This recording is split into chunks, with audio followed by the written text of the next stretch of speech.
మిత్రులు మహేష్ గారు చెప్పినట్టుగా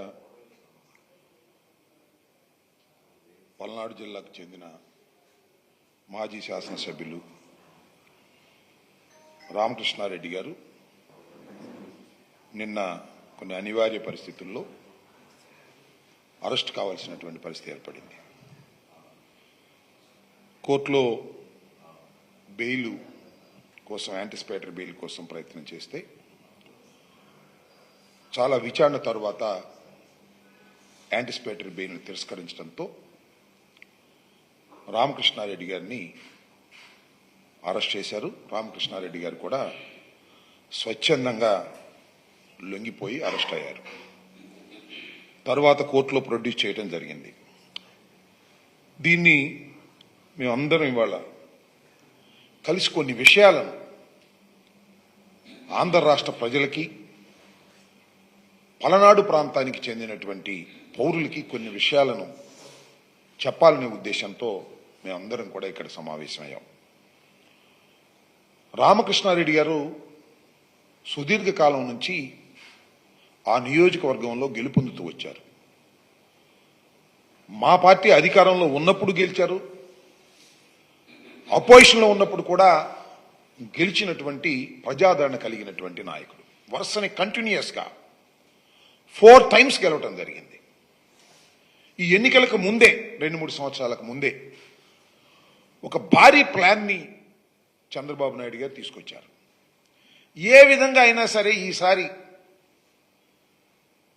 రామకృష్ణారెడ్డిని ఓడించాలి, ఎంతకైనా తెగించాలి అనేటువంటి ఉద్దేశంతో ఒక ప్లాన్ ప్రకారం అక్కడికి రావడం, అక్కడ రాజకీయాలకు దూరంగా ఉన్నటువంటి బ్రహ్మారెడ్డిని తీసుకొచ్చి అక్కడ అభ్యర్థిగా పెట్టుకుంటారు.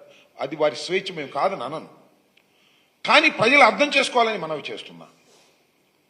పెట్టి ఆయనకి పెట్టుబడులు పెట్టి ఆయన నడిపి ఏదో ఒక విధంగా రామకృష్ణారెడ్డి గారి కుటుంబాన్ని, రామకృష్ణారెడ్డి గారిని ఓడించాలి, వేధించాలి అనేటువంటి పద్ధతుల్లో ప్రయాణం సాగించారు, రాజకీయ ప్రయాణం. ఎన్నికల్లో జరిగినటువంటి విషయాలు మీకు తెలుసు. ఈవీఎంని పగలగొట్టాడు అనేది టీవీల్లో కూడా వచ్చింది. అది పోలీసు వారు ప్రదర్శించింది కాదు, ఎలక్షన్ కమిషన్ ప్రదర్శించింది కాదు. అది లోకేష్ గారి ట్విట్టర్ నుంచి బయటకు వచ్చింది. మరి ఆయనకు ఎందుకు అలా వచ్చిందో,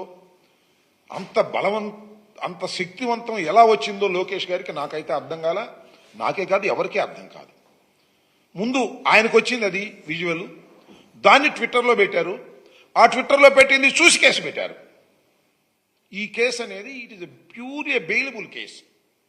ఆటోమేటిక్గా 7 సంవత్సరాల రూపశిక్ష పడేది కాబట్టి పోలీస్ స్టేషన్లోనే బెయిల్ ఇచ్చేస్తారు.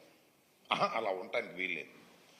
ఈ కేసు పెట్టినా అతనికి బెయిల్ రావడానికి వీల్లేదు అనేటువంటి ఒక దురుద్దేశంతో 307 కేసు పెట్టారు. 1 కాదు 2 పెట్టారు. ఎవరు పెట్టింది?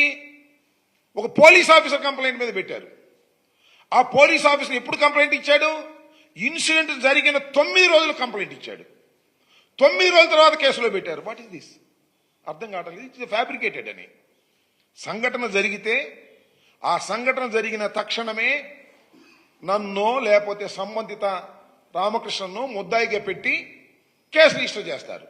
కానీ సంఘటన జరిగిన 9 రోజుల తరువాత 307 బుక్ చేశారంటే ఆ డిలే అంటే చాలా కింద నుంచి పై దాకా మాట్లాడుకున్నారు, ఫోన్లో మాట్లాడుకున్నారు, లోకేష్తో మాట్లాడుకున్నారు, చంద్రబాబుతో మాట్లాడుకున్నారు, అందరితో మాట్లాడుకున్న తర్వాత ఈ ఈవీఎం కేసులో అయితే ఎమ్మటే బెయిల్ వచ్చేస్తే రామకృష్ణారెడ్డికి అలా కుదరదు, 307 2 పెడదాం, అప్పుడు బెయిల్ రాదు అనేటువంటి ఒక దురుద్దేశపూర్వకంగా, కుట్రపూర్వకంగా 307 2 పెట్టించారు. ఇది ధర్మమేనా అని అడుగుతా ఉన్నా, ఇది న్యాయమేనా అని అడుగుతా ఉన్నా. సరే, కేసులు పెట్టారు, ఇవాళ అరెస్ట్ అయింది, చట్టం తన పని తాను చేసుకుపోతుంది, మేము చూస్తాం, మాకు న్యాయస్థానాల మీద గౌరవం ఉంది. ఇవాళ మీరు అరెస్ట్ చేశారు, కోర్టులో ప్రొడ్యూస్ చేశారు, కోర్టుకు మేము వెళ్తాం, జిల్లా కోర్టుకు వెళ్తాం. శాస్త్రంగా ఏం జైల్లో ఉన్నాడు కదా మా రామకృష్ణారెడ్డి గారు, బయటకు వస్తాడు కదా, 307లో బెయిల్స్ వస్తాయి. కాకపోతే ఇట్ మే టేక్ టైం. మమ్మల్ని ఏదో ఒక విధంగా ఇబ్బంది పెట్టాలి, కక్ష సాధించాలి, వరుసనే గెలుస్తున్నటువంటి రామకృష్ణారెడ్డి మీద కక్ష సాధించాలనే ఏకైక దురుద్దేశంతో ఈ కథ అంతా నడుస్తూ ఉన్నదనేది మా ఉద్దేశం, మా ఆవేదన అని మనం చేస్తున్నాం. నేను తీసుకెళ్లారండి, మొన్న మా నాన్నగారు చెప్పాడు, ఒక ఫేక్ న్యూస్ ఫ్యాక్టరీ, ఫేక్ న్యూస్లన్నీ కూడా కలిసి ఆ ఫ్యాక్టరీలో రిలీజ్ చేస్తుంటారు. రామకృష్ణారెడ్డి గారిని అరెస్ట్ చేసి సొంత కారులో తీసుకెళ్లడం పట్ల విమర్శలు వచ్చాయంట.